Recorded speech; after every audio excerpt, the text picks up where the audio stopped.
जय हिंद। कैसे हैं आप सब। आज का जो अपना टॉपिक है वो भाग 3 से ही रिलेटेड है, यानी कि हमारे संविधान का भाग 3। यानी भाग 3 में आज जो कुछ सिद्धांत हैं वो हम देखेंगे। इससे पिछली वीडियो में हमने अनुच्छेद 12 और 13 को कवर किया था, यानी आर्टिकल 12 और 13 को देखा था, उसमें क्या था क्या नहीं। आज हम जो कुछ सिद्धांत हैं मूल अधिकारों के बारे में 3-4 उनको कवर करेंगे। पहला सिद्धांत है जो हमारा वो है पुनरावलोकन का सिद्धांत। पुनरावलोकन का सिद्धांत यह कहता है, पुनरावलोकन का सिद्धांत कहता है न्यायालयों को पुनरावलोकन की शक्ति प्रदान करता है। कौन पुनरावलोकन का सिद्धांत? यह उच्चतम न्यायालय को और उच्च न्यायालय को यह शक्ति प्रदान करता है कि राज्य द्वारा पारित कोई वैसे अधिनियम को असंवैधानिक घोषित कर सकता है। यानी कौन? हमारा उच्चतम न्यायालय एवं उच्च न्यायालय, हाई कोर्ट और सुप्रीम कोर्ट किसी यानी राज्य द्वारा कोई वैसे अधिनियम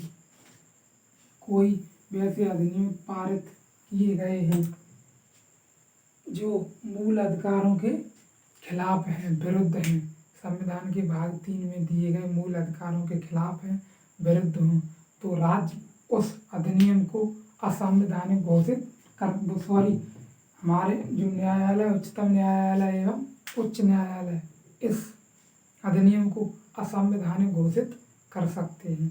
यह जो शक्ति है वह अनुच्छेद 32 के तहत उच्चतम न्यायालय एवं अनुच्छेद 226 के तहत उच्च न्यायालय को ही प्रदान की गई है। यानी राज्य द्वारा यदि कोई अधिनियम पारित किया जाता है और वह भाग 3 के मूल अधिकारों से असंगत है, विरुद्ध है, तो वह पारित की गई अधिनियम उच्चतम न्यायालय एवं उच्च न्यायालय द्वारा असंवैधानिक घोषित किए जा सकते हैं। यह शक्ति भी किसे प्रदान है? उच्चतम न्यायालय एवं उच्च न्यायालय को। यह सिद्धांत का नाम क्या है? इसका सिद्धांत है न्यायिक पुनरावलोकन का सिद्धांत।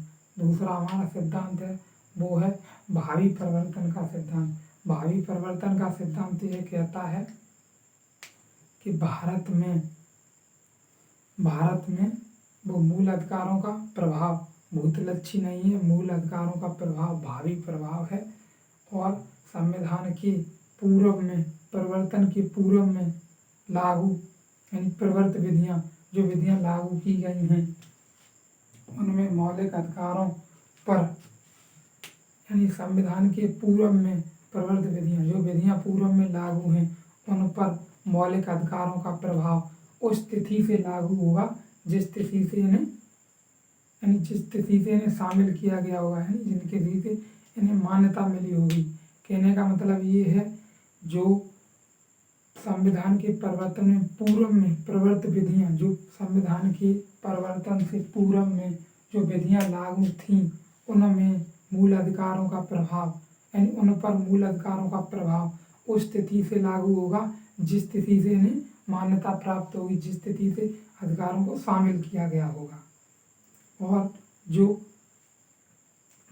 विधियाँ पूर्व में प्रवर्त हैं उनके अधिकार वैसे ही चलते रहेंगे, यानी उनका जो चलने की जो प्रक्रिया है वो सेम ही चलती रहेगी। पूर्व में परिवर्तन के विषय में पूर्व में जो विधियाँ हैं वे सेम रहेंगी। और जो हमारा तीसरा सिद्धांत है वो है पृथक्करणीकरण का सिद्धांत, यानी पृथक्करणी का सिद्धांत। पृथक्करणी यानी अलग अलग करने का सिद्धांत।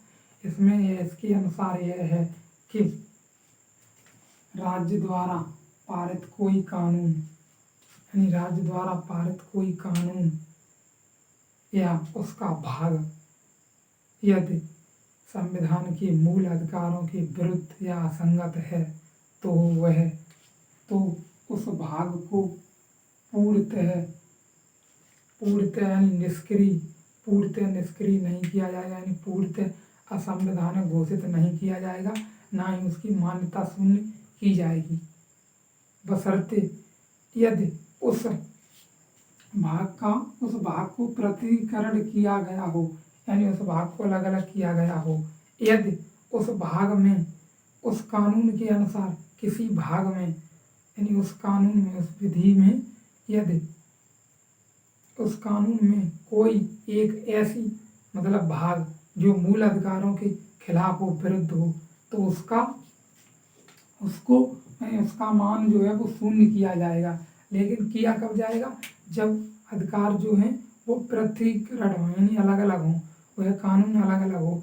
यदि जो कानून है उसका भाग विरुद्ध नहीं है बल्कि पूरा कानून ही विरुद्ध है, यानी उसका भाग अलग नहीं है, तो उस पूरे कानून को ही संवैधानिक तौर पर शून्य कर दिया जाएगा। कैसे? संवैधानिक तौर पर शून्य कर दिया जाएगा। फिर से समझते हैं पृथकीकरण सिद्धांत को।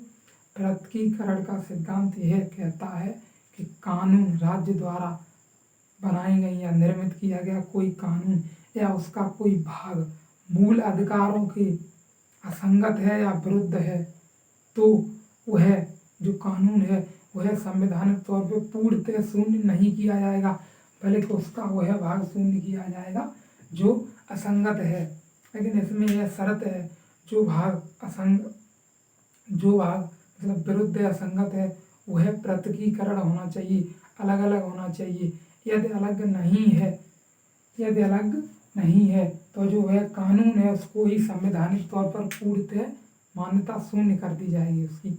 यही हमारा पृथकीकरण का सिद्धांत है।